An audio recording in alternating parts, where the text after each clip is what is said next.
안녕하세요. 미래기술 신산업 카페 뉴스 읽어주는 바리스타 이원규입니다. 오늘은 주간브리핑 278호에 게재된 급격한 탈탄소의 의문, 전기자동차, 재생가능에너지, 수소에너지라는 내용으로 니케이 모노스쿨이 2호로 36에서 60페이지에 게재된 특집기사를 요약 번역하여 소개합니다. 일본 정부가 2050년에 탄소 중립, 카본 뉴트럴 달성을 선언한 지 벌써 1년이 경과했습니다. 제조업을 포함한 모든 산업이 탄소 중립 달성을 위해 움직이고 있지만 너무 갑작스러운 목표 설정에 대해 현장에서는 당혹스러운 목소리도 나오고 있습니다.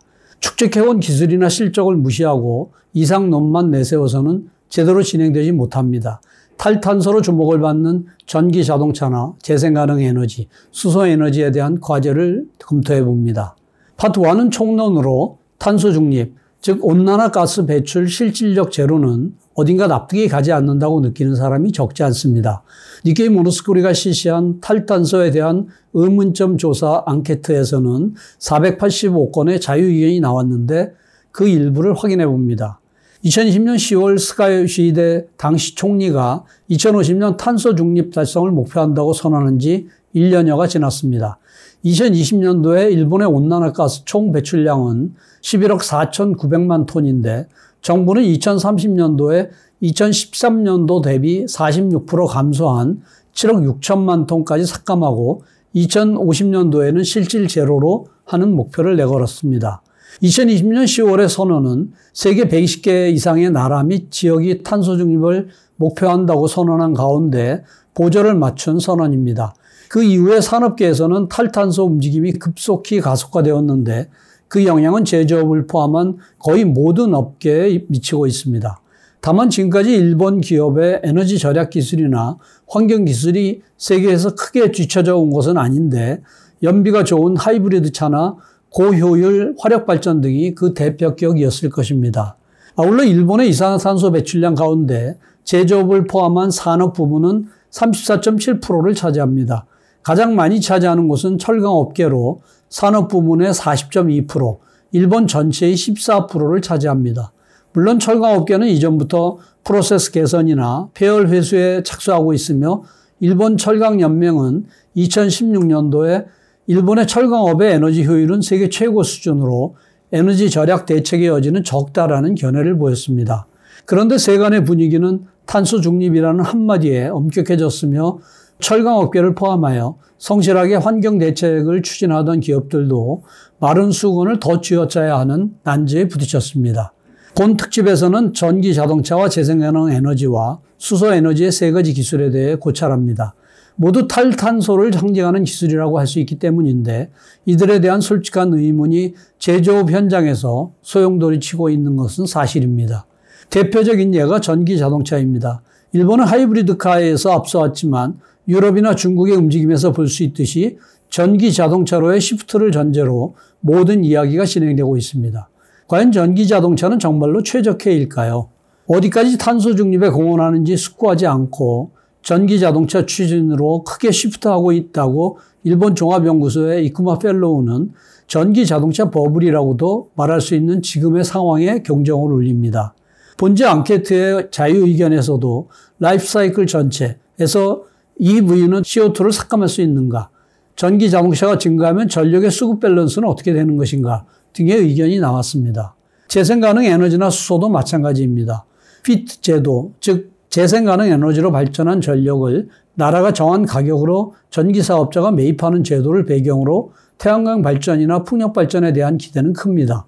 원리적으로 이산화탄소를 배출하는 화력발전이나 동일본 대지진의 기억이 남아있는 원자력 발전과 비교해서 클린하고 안전한 전원인 것은 틀림이 없습니다.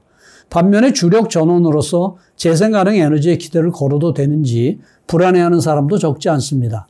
일본은 지리적으로 도입량에 한계가 있지 않을까, 재생가능 에너지뿐만 아니라 축전 기술도 필요하다고 앙케이트에서는 이런 의견들도 나왔습니다. 오랫동안 차세대 에너지 매체로서 연구되어 온 수소에도 의문이 생깁니다.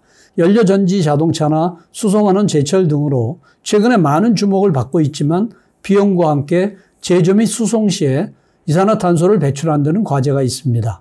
역시 본제 앙케이트에서도 수송을 포함한 비용을 줄일 수 있는가, 수소 스테이션이 부족하다는 의견이 나왔습니다. 탈탄소의 이념은 알지만 이야기가 너무 성급하다고 취재로 만난 철강업체의 플랜트 기술자는 이렇게 심경을 토로합니다.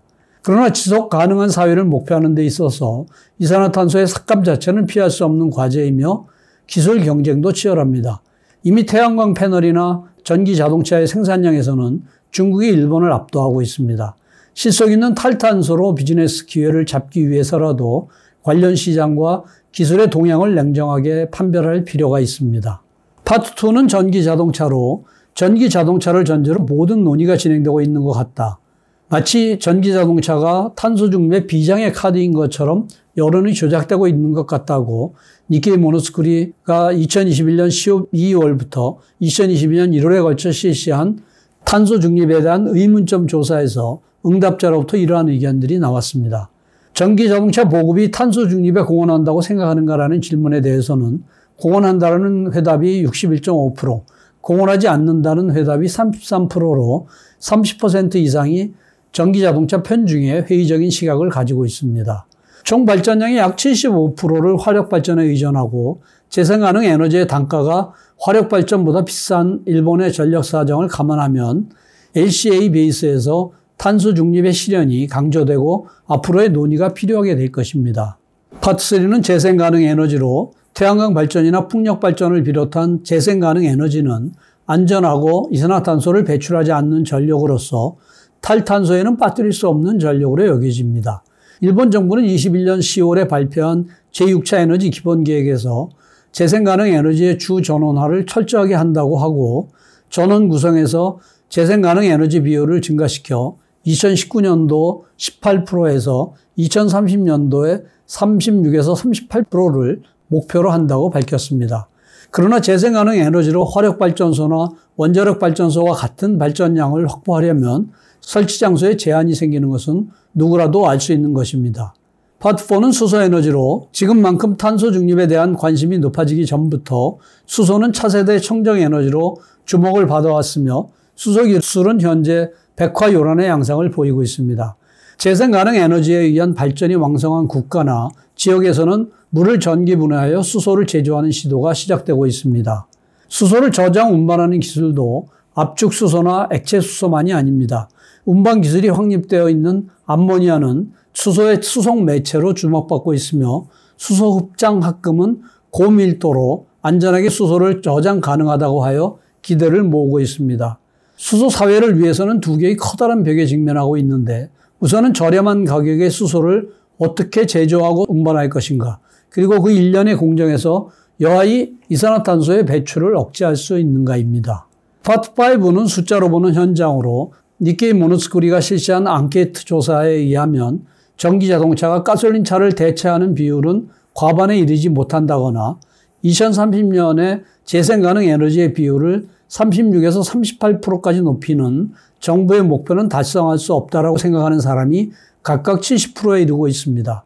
한편 향후 10년 내에 수소에너지가 보급된다고 생각하는 사람이 50% 정도이며 특히 자동차에 기대가 높습니다. 이상으로 요약 소개를 마치며 보다 상세한 내용은 센터 홈페이지 hjtic.snu.ac.kr에 미래기술 신산업 코너를 참고해 주시기 바랍니다. 다음 주에는 소니 디지털 트랜스포메이션의 전모, 복합기업의 잠재력 발휘라는 내용을 소개하겠습니다. 감사합니다.